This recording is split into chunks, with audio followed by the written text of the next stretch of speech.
नमस्कार, आप देख रहे हैं जेएमडी न्यूज। मैं हूं आपके साथ ओमादित्य द्विवेदी। इस वक्त 7वें चरण के मतदान जारी है। मतदाता घर से निकल रहे हैं और मतदान कर रहे हैं। 9 जिलों की 54 सीटों पर अभी भी वोटिंग जारी है। वोटिंग परसेंटेज बढ़ेगा पिछली बार की तुलना में, या उतना ही रहेगा या उससे कम रहेगा, ये 6 बजे तक मालूम चल जाएगा। लेकिन सबसे बड़ी चीज यह है कि आखिरकार अब पूर्वांचल में जिस तरीके से वोटिंग हो रही है, लोगों का जो मुद्दे हैं लोगों के, वो क्या है, ये बहुत अहम रखता है। और हम 3 बजे लगातार आपको बता दें, हर रोज आपको 3 बजे 3 खबरों से अवगत कराते हैं। आज की बड़ी खबर है यूपी से, जिसका मैं जिक्र कर रहा था, जहां 7वें चरण की वोटिंग जारी है। इसको लेकर सभी प्रमुख राजनीतिक दलों के लिए दांव अब तक के उच्चतम स्तर पर पहुंच गए थे।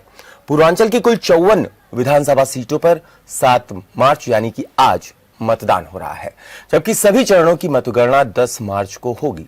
अंतिम चरण में जिन जिलों में मतदान होना है उनमें आजमगढ़, मऊ, जौनपुर, गाजीपुर, चंदौली, वाराणसी, मिर्जापुर, भदोई और सोनभद्र हैं। इस चरण में 7 मंत्रियों समेत भारतीय जनता पार्टी के सहयोगी दलों के नेताओं का कद भी दांव पर लगा हुआ है। इस चरण में 54 सीटों पर कुल 613 उम्मीदवार अपनी किस्मत आजमा रहे हैं, जिसमें 11 अनुसूचित जाति के आरक्षित और 2 अनुसूचित जनजाति के लिए लगभग 2 करोड़ 6 लाख मतदाता वोट डालेंगे।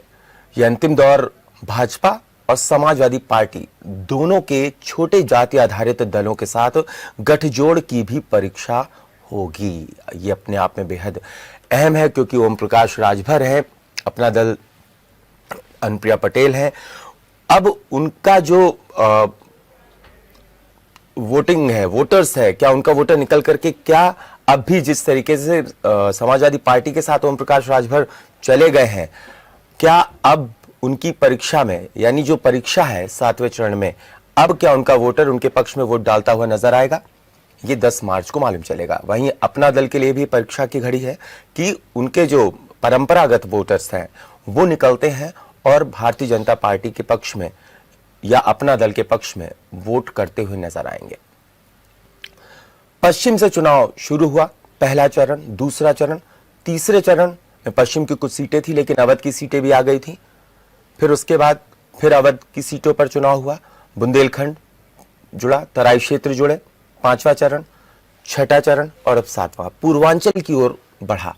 कुल मिलाकर के जिस तरीके से वाराणसी में प्रधानमंत्री नरेंद्र मोदी ने एक रोड शो किया, वो अपने आप में बेहद अहम हो जाता है, क्योंकि उस रोड शो में कहीं ना कहीं दिखाने की कोशिश की गई थी कि अब बीजेपी जो है वो यहां पर 9 जिलों में, जब वाराणसी की बात की जाती है तो वहां पर कोई कोर कसर नहीं छोड़ना चाहती है। और ऐसे में प्रधानमंत्री नरेंद्र मोदी लगातार समाजवादी पार्टी पर हमलावर होते हुए नजर आए हैं।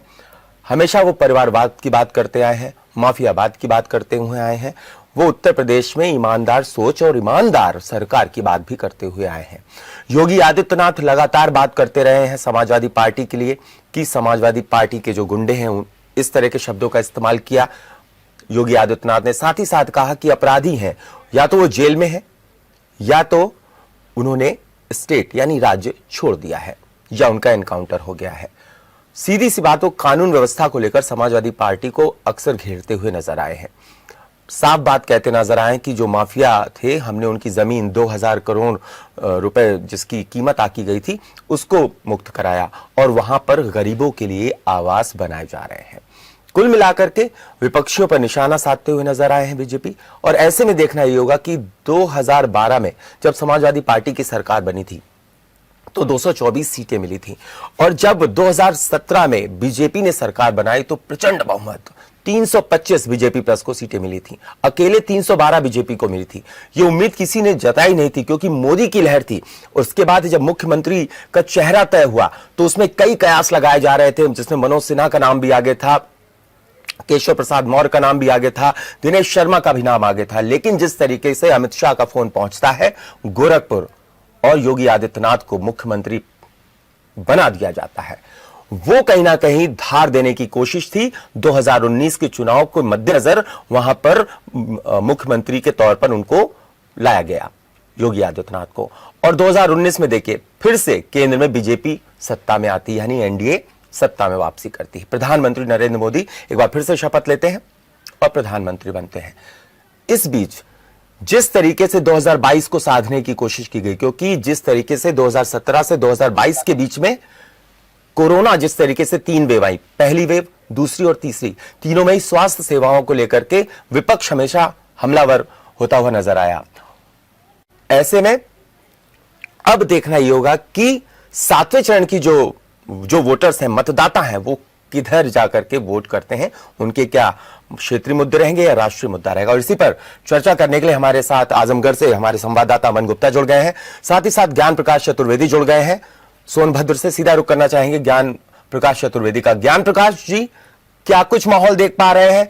क्या मतदान केंद्रों पर इस वक्त भीड़ नजर आ रही है आपको? लंबी लंबी कतारें दिख रही, क्या माहौल है? सर, अगर विधानसभा चुनाव की बात करें तो बीते 2017 में जो विधानसभा में जो मतदाताओं के जो जोश थे वो जोश देखने को कम मिल रहे हैं। सबसे बड़ी बात यह है कि हमारे जिले में जो है प्रधानमंत्री, मुख्यमंत्री, उप मुख्यमंत्री इस समय कई नेता यहाँ पे आए, लेकिन इस तरह के रुझान देखने को नहीं मिल रहे हैं। आज अभी 1 बजे तक जो हम लोगों के पास जो जिले का आंकड़ा आया हुआ है, टोटल 35.56% का मतदान हुआ है। हालांकि अभी दूसरा भी आने वाला है जो 10-15 मिनट हम लोग तक पहुंचेगा, लेकिन जो रुझान हम लोगों ने देखा वो रुझान अभी दिख नहीं रहा है। और लोगों का ये भी कहना है कि जो मुद्दे से कहीं न कहीं सरकार पूरी तरीके से भटक गई है। जो आज स्वास्थ्य, शिक्षा, बिजली, पानी, सड़क, जो जरूरी समस्या थी वो आज तक नहीं हो पाई है, और जिसको लेकर मतदाताओं में भी काफी जोश नहीं दिख रहा है। हमारे साथ अमन गुप्ता है, उनका रुख करना चाहेंगे। अमन, क्या कुछ देख पा रहे हैं आजमगढ़ के जो विधानसभा है वहां पर मतदान केंद्रों पर क्या कुछ चल रहा है? लंबी लंबी कतारें दिख रही हैं या फिर फीका मतदान चल रहा है? अमन, आपको आवाज मिल रही है? शांतिपूर्ण ढंग से चुनाव चल रहा है और सुरक्षा की कड़ी इंतजाम किए गए हैं। लंबी कतारों में युवाएं, महिलाएं, बुजुर्ग सभी लोग अपना अपना मतदान कर रहे हैं। ठीक है, हमारे साथ सोनभद्र से है ज्ञान प्रकाश, एक बार फिर से उनका रुख करना चाहेंगे। ज्ञान प्रकाश, सुरक्षा के मद्देनजर क्या कुछ इंतजाम आप देख पा रहे हैं, और वहां पर जो प्रशासन है कितना अलर्ट पर नजर आ रहा है चुनाव को लेकर के? सुरक्षा व्यवस्था की बात करें तो सुबह में जिले के एसपी से बात हुई थी, जिन्होंने बयान में बताया था करीब 15,000 जो है यहाँ पे पुलिस कर्मियों की ड्यूटी लगाई गई है।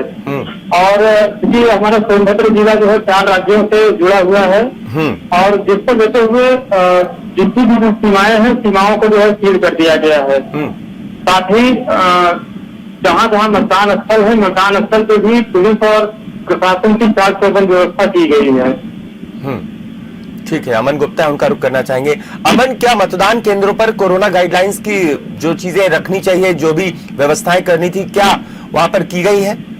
सर, आज हमारे पोलिंग बूथों पे कोविड डेस्क बनाया गया है, जहां सैनिटाइजर की व्यवस्था की गई है, मास्क की और हैंड ग्लव्स की भी व्यवस्था की गई। जो वोटर आ रहे हैं उनको हैंड ग्लव्स और मास्क देकर सैनिटाइजर से, थर्मल स्कैनिंग से उनका टेम्परेचर चेक करके के अंदर वोट डालने के लिए भेजा जा रहा है। आपने मतदाताओं से बात की होगी, महिलाओं से बात की होगी, बुजुर्गों से बात की होगी, युवाओं से बात की होगी, तो ऐसे में क्या कुछ कहते नजर आए मतदाता आपसे? किन मुद्दों पर आए हैं? वो क्षेत्रीय मुद्दे हैं, महंगाई है, बेरोजगारी है, इन मुद्दों पर आए हैं? सड़क है, बिजली है, या फिर राष्ट्रीय मुद्दा है? हम मतदाताओं से बात करने किया गया था। उनका कहना है कि विकास मुद्दा है, रोजगार मुद्दा है, और हमारे विधानसभा में अच्छा विकास हो और रोजगार मिले, इसलिए हम लोग मतदान कर रहे हैं। अगर पूर्वांचल की अमन बात की जाए तो यहाँ से लोग रोजगार के चलते पलायन कर जाते हैं। देखा गया है, महाराष्ट्र जाते हैं, दिल्ली जाते हैं, अन्य राज्यों में जाते हैं रोजगार के लिए, या दूसरे जिलों में चले जाते हैं। ऐसे में जिस तरह से कोरोना ने दस्तक दी है, लोग अपने घरों में वापस लौट आए हैं, तो इस वक्त जो डेली रोजमर्रा जो कमाते हैं मजदूर हैं, दिहाड़ी मजदूर हैं, उनकी क्या कुछ स्थिति है? वो किस मानसिकता के साथ जा रहे हैं पोलिंग बूथों पर वोट डालने? क्या उनके लिए रोजगार एक बड़ा मुद्दा है ऐसे वक्त पे जब कोरोना जैसी महामारी झेल चुके हैं? हाँ सर, युवाओं और जो बाहर प्रदेश में नौकरी करने के लिए जाते हैं, कोविड की वजह से उन्होंने अपना वहां से प्लान करके अपने शहर वापस आ गए हैं और रोजगार ही मुद्दा है, उन्हीं को लेकर वोट कर रहे हैं और सोचते हैं कि हमारे विधानसभा में एक ऐसी फैक्ट्री लग जाए कि जहां हम लोगों को रोजगार मिल जाए और हम लोग बाहर न जा सके, अपने देश में ही अपने शहर में ही हम नौकरी करके कमा सकें। ज्ञान प्रकाश, आप वोटर के बीच में गए होंगे, वहां पर लोगों से बात भी की होगी आपने। महिलाओं के लिए प्रमुख मुद्दा क्या रहा? महंगाई, महिला सुरक्षा? देखिए, महिलाओं से हमने बात किया तो कुछ महिला मतदाता ने ये कहना है कि देखिए पुरानी पेंशन की बहाली की जाए, साथ ही महिलाओं को सुरक्षा को लेके न तो कोई सरकार, पिछली सरकार ही सजग थी न यही सरकार सजग थी, तो सरकार महिलाओं को लेके कभी भी सजग नहीं रही है। महिलाओं पे लगातार उत्पीड़न भी बढ़े हैं, जैसा मतदाताओं का कहना है। और अगर हम अपने सोनभद्र जिले की बात करें तो ये हमारा सोनभद्र जिला आदिवासियों से घिरा हुआ है और आदिवासी और वनवासी जो है लगातार इनके ऊपर जो है हमेशा से अत्याचार होते चला रहा है। जी, उनके क्या कुछ मुद्दे हैं, क्षेत्रीय मुद्दे? किन दिक्कतों का सामना उन्हें करना पड़ता है? कौन कौन सी समस्याएं हैं उनके सामने? आप रहते हैं क्षेत्र में, बात की होगी आपने, जब वो वोट डालने के लिए घरों से निकलेंगे तो वो क्या जहन में लेकर के जाएंगे कि हाँ मुझे महंगाई के मुद्दे पे वोट करना है और किसको चुनना है, ये उन पर डिपेंड करता है? जी जरूर। हमने कुछ मतदाताओं से इस पर बात की तो उन्होंने इनका यही कहना है कि हम लोग आदिवासी हैं और आदिवासी वनवासी क्षेत्रों में हमको सड़क, बिजली, पानी, स्वास्थ्य, ये सब सुविधाएं हमको चाहिए। इससे पूर्व की जो सरकार रही, सरकार ने भी इस पर कोई भी अमल नहीं किया है। जो आज 5 साल बीत चुके हैं, 5 साल के बाद एक नई हम लोग जो है सरकार बनाने को आए हैं और हम चाहते हैं कि सरकार बदले और कुछ नया हमारे बीच में आए। ठीक है, अमन गुप्ता हमारे साथ है, उनका रुख कर लेते हैं। अमन, जो विधानसभाएं हैं इस वक्त माफ कीजिएगा, जिस तरीके से आप गए होंगे, जो मतदान केंद्र है, मतदान स्थल है, वहां पहुंचे होंगे, आपने तैयारियों का जायजा भी लिया, लोगों से बात भी की, कहीं ना कहीं इस बार वोटर जो है वो अपने आप को बिल्कुल भी प्रदर्शित नहीं कर रहा है कि वो किधर जा रहा है, मतलब कि उन्हें कोई भांप नहीं पा रहा है कि वो किसको वोट डाल रहे हैं। और शायद इसी वजह से जितने भी दल हैं वो आत्मविश्वास से बिल्कुल भरे हुए नजर आ रहे हैं कि नहीं, इस बार तो हम ही जीत रहे हैं, चाहे सपा हो, बीजेपी हो, बसपा हो या कांग्रेस हो। नहीं सर, ऐसा नहीं है। कुछ आजमगढ़ में जो भी मतदान है साइलेंट होके ही अपना मतदान कर रहे हैं, किसी से रूबरू भी नहीं हो रहे हैं हम किसको दिए किसको नहीं दिए, और किसी का भी नाम नहीं ले रहे हैं। बस उनका एक ही मुद्दा है, विकास और रोजगार, उसी को लेकर वो लोग मतदान कर रहे हैं। हाँ, यही मैं भी कह रहा हूं कि आखिरकार इस बार बिल्कुल जो वोटर है बिल्कुल साइलेंट है। हाँ सर, साइलेंट है, मतलब बोलने के लिए तैयार नहीं हो रहे हैं। नहीं, वो ठीक है, गुप्त मतदान एक प्रक्रिया है, वो ना ही बोले तो अच्छी बात है, ठीक है।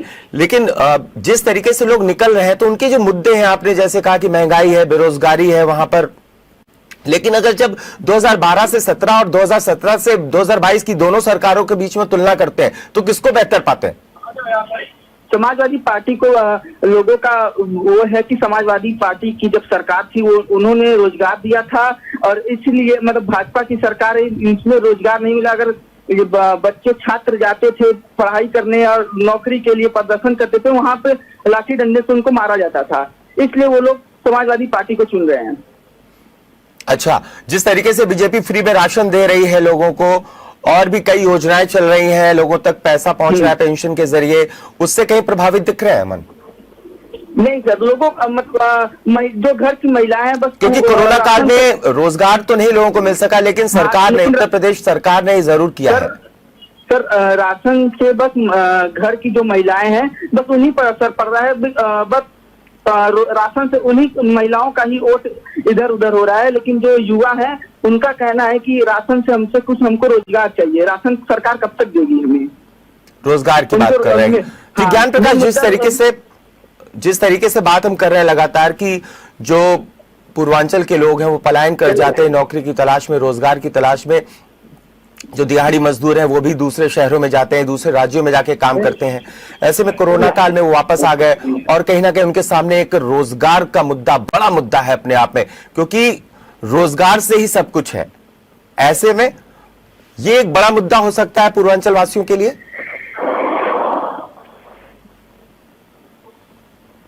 सोनभद्र जिला है, सोनभद्र जिले में आज भी तमाम इंडस्ट्रियां यहाँ पे हैं और स्थानीय लोगों को रोजगार यहाँ पे नहीं दे रहे हैं। इसलिए कहीं न कहीं से जनप्रतिनिधियों, चाहे वो पिछली सरकार हो चाहे अभी सरकार रही हो, सरकार कभी भी यहाँ के स्थानीय युवाओं को जो है रोजगार से वंचित रखी, जो आज काफी दिनों से लोग पलायन करने पे विवश रहे। और इस बार जो मतदाता है, मतदाताओं को ये कहना है कि हम नई सरकार बनाना चाहते हैं और नई सरकार से हम ये भी उम्मीद रखेंगे कि हमारे जो सोनभद्र जिले में जितनी भी इंडस्ट्रियल स्टेट की कंपनियां हैं, तो उसमें हम लोगों को भी रोजगार की कुछ हिस्सेदारी मिले, ताकि हम लोग अपने जिले में ही रहते कमा और खा सकें।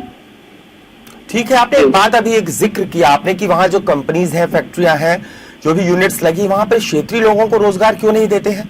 क्या कारण है इसका? सर, कंपनियों को ये कहना है कि हम क्षेत्रीय लोगों को रोजगार इसलिए नहीं देते क्योंकि यहाँ पे ये लोग काफी ज्यादा बवाल करते हैं, क्षेत्रीय कंपनियों का कहना है। लेकिन वही स्थानीय युवाओं का ये कहना है कि हम लोग यहाँ पे पढ़े लिखे हैं और पढ़े लिखे होने के साथ हमें बाहर जाके जो है नौकरी करनी पड़ती है। हम ये चाहते हैं कि जो भी इस बार सरकार बने, सरकार हमको ये सोचे और हमारी जिले की ही कंपनियों में हम लोगों को जगह दे, ताकि हम लोग अपनी जगह पे रह के कमा और खा सके यहाँ पे। ठीक है, अमन गुप्ता का रुख करना चाहेंगे। अमन, जिस तरीके से लगातार बात कर रहे हैं, रोजगार की बात हो रही है, महंगाई की बात हो रही है, सड़क की बात हो रही है, क्या 2012 से 17 और 17 से 22 के बीच में कुछ तो बदला होगा? आजमगढ़ की विधानसभा में काम तो हुआ होगा?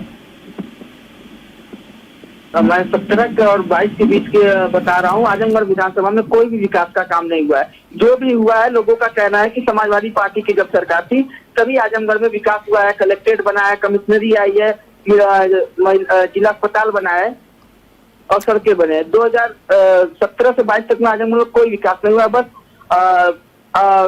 विश्वविद्यालय का शिलान्यास हुआ है।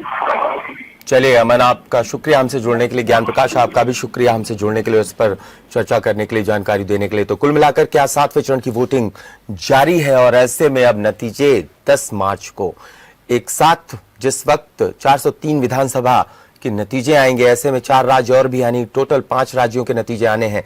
देखना ही होगा कि बीजेपी कहां पर खड़ी है। क्या बीजेपी पिछली वाली परफॉर्मेंस दोहरा पाएगी या फिर समाजवादी पार्टी या बसपा या फिर कांग्रेस? कौन बाजी मारेगा 10 मार्च को मालूम चलेगा। फिलहाल अभी के लिए इतना ही। आप देखते रहिए जेएमटी न्यूज। अगर आपको हमारा वीडियो पसंद आया हो तो हमें लाइक करें, सब्सक्राइब करें और ज्यादा से ज्यादा शेयर करें। और हाँ, बेल आइकॉन दबाना ना भूलें ताकि हर खबर का अपडेट आप तक पहुंचे तुरंत। आप हमें इंस्टा, ट्विटर और फेसबुक पर भी फॉलो कर सकते हैं। हमारी आईडी है @JMT News Flash।